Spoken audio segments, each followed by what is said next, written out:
Saya cuma awalnya cuma berani ini orang jangan dia tak member. Ini orang kurang tak member. Friend for me, ini pun tak member.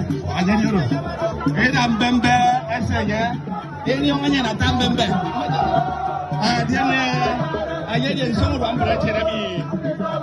Aturan kebarakan, asalnya orang batam.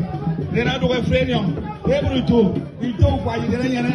Dia aja rupunya. Bawa pun dia ni orang sangat anak siapa kau juga. Siapa tu?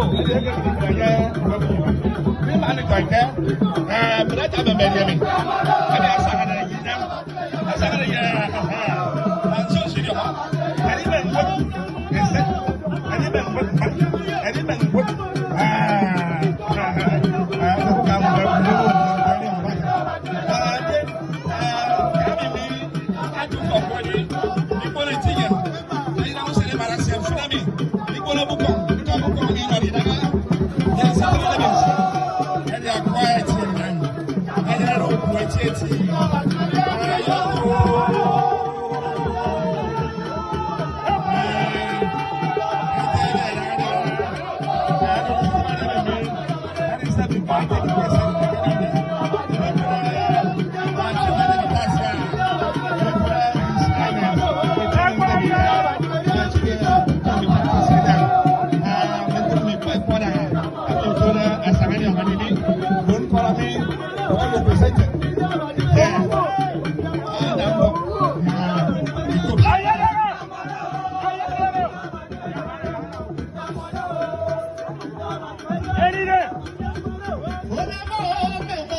Bye.